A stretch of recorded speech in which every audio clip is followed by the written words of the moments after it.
अस्सलाम वालेकुम स्टूडेंट्स। मैं हूं आपका अपना ट्यूटर राफेल अहमद। तो आज से हम स्टार्ट करने जा रहे हैं वीडियो लेक्चर सीरीज़ जो कि होंगे बायोलॉजी, केमिस्ट्री, फिज़िक्स पे। तो आज हम स्टार्ट लेंगे बायोलॉजी से। बायोलॉजी में भी बेसिक से, क्योंकि बेसिक अगर किसी को पता ना हो तो आगे भी मज़ा नहीं आता। तो हम बायोलॉजी में बेसिक से स्टार्ट करेंगे। और बायोलॉजी में बेसिक है सेल। तो आइए चलते हैं कि सेल क्या है। Cell is a fundamental unit of life. Fundamental मतलब इसेंशियल। और इसेंशियल फंडामेंटल इन्होंने यूज़ किया है। फंडामेंटल का कहने का मकसद कि सेल के बगैर कोई भी लाइफ मुमकिन ही नहीं है। तो वर्ड आप आते हैं वर्ड सेल पे। तो ये सेल वर्ड जो पड़ा, ये ग्रीक वर्ड सीला या लैटिन वर्ड काइटोस से बना। तो इन दोनों की मीनिंग्स रूम्स पड़ती है। अब ये रूम्स कैसे हम आपको अगली स्लाइड पे बताएंगे। चलते हैं न्यूक्लियस पे। तो डिस्कवरी ऑफ सेल जो डिस्कवर किया था वो क्या था, रॉबर्ट हुक ने।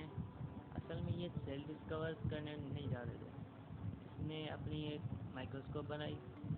तो माइक्रोस्कोप को चेक करने के लिए लास्ट में जब इन्होंने कहा कि माइक्रोस्कोप तो बन गई, अब माइक्रोस्कोप को चेक कर लिया जाए। तो जो इन्होंने चेक करने जा रहे थे, तो इन्होंने अपनी लाइब्रेरी से एक कॉर्क उठाया और कॉर्क का एक स्लाइस बना के माइक्रोस्कोप में चेक किया। तो इन्होंने कहा कि जब मैंने माइक्रोस्कोप में इसे चेक किया तो मुझे उसमें एम्प्टी रूम्स नजर आए। जिस तरह आप इधर देख रहे हैं, जैसे इसमें एम्प्टी रूम्स हैं। हनी कॉम्पेस में जो जैसे कि एम्प्टी रूम्स होते हैं, तो उसने कहा कि मुझे एम्प्टी रूम्स नज़र आए। तो जो वर्ड इन्होंने यूज़ किया रूम्स, तो इससे वर्ड इसका नेम पड़ गया सेल। तो अब आते हैं रॉबर्ट ब्राउन पे। Robert Brown in 1832 discovered nucleus in cells of orchid plant. असल में ये ऑर्चिड प्लांट होते हैं एक, उसमें उनकी सेल्स में इन्होंने न्यूक्लियस को डिस्कवर किया था 1832 में। फिर एक मिथाइल सिलाइडियन जो कि जर्मन बोटनिस्ट हैं, उन्होंने कहा कि nucleus is surrounded by a fluid, जिसको हम आजकल साइटोप्लाज्म का नेम देते हैं, साइटोप्लाज्म कहते हैं। अब आते हैं थ्योडोर शेवान पे। तो तो थ्योडोर शेवान एक जर्मन फिजिशियन थे। इन्होंने डिस्कवर करके रिसर्च से बाकायदा, जैसे कि पहले रॉबर्ट हुक ने सेल डिस्कवर कर दिया था, तो इन्होंने ये बात प्रूव की कि all organisms are made up of cells. तो जैसे कि आपने ये अभी देखा कि ऑर्चिड प्लांट्स में न्यूक्लियस भी डिस्कवर हो गया था, साइटोप्लाज्म भी डिस्कवर हो गया था। और थ्योडोर शेवान ने ये भी कह दिया था, प्रूव कर दिया था कि सब ऑर्गेनिजम्स जो हैं सेल के बने हुए होते हैं। तो थ्योडोर शेवान और मिथाइल सिलाइडियन जो थे वो एक ही कंट्री के थे। तो ये इंतहा पसंद बैठे और इन्होंने अपनी एक थ्योरी पेश की जिसको हम आज कहते हैं सेल थ्योरी। तो आइए इसको पढ़ते हैं। तो मिथाइल सिलाइडियन एंड थ्योडोर शेवान में 1838 या 1839, असल में इस ईयर के बारे में बहुत सारी बहस अभी तक भी जारी है। क्लियरली किस भी बुक में नहीं लिखा हुआ कि सेल थ्योरी 1838 में लिखी गई या 1839 में, इसलिए मैंने यहाँ दोनों ही लिख लिए हैं।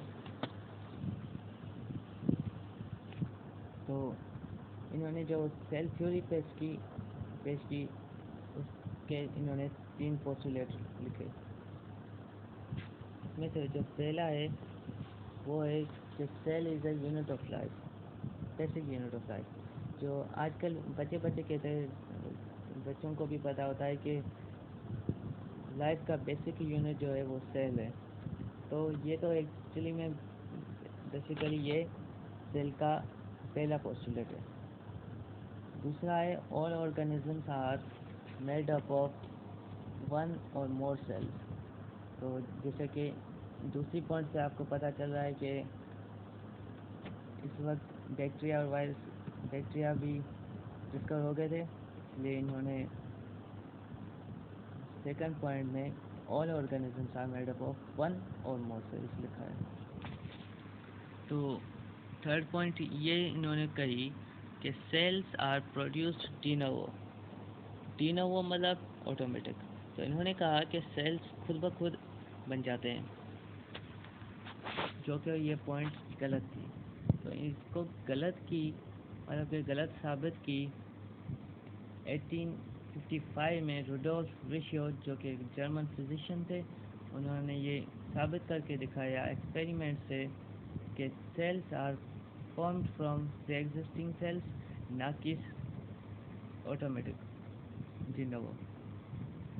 तो जब इन्होंने ये साबित करके दिखाया कि ये तीसरी point cells are produce de novo ये गलत है, तो इन्होंने ये गलत साबित करके अपनी तीसरी पॉइंट ऐड की, जो थी cells are formed from pre existing cells. तो he corrected cell theory actually.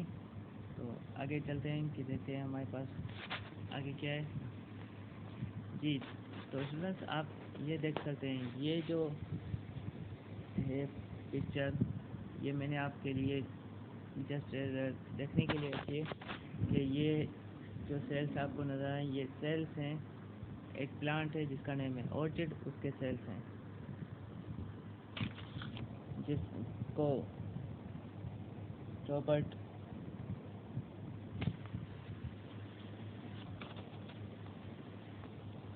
Robert brown ने डिस्कवर किया था, सेल्स ऑफ ऑर्चिड प्लांट।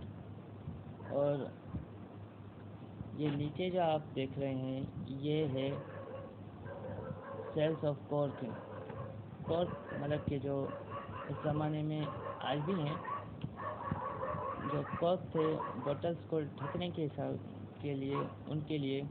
तो जब रॉबर्ट हुक ने वो चेक किया था तो उनको ऐसी क्लियरली पिक तो नहीं मिली थी, पर इन्होंने अपनी तब इतनी एफिशिएंटली नहीं थी माइक्रोस्कोप पर, जब इन्होंने मॉडर्न वर्ल्ड में चेक किया तो इनको कॉर्क के सेल्स ऐसे नज़र आए।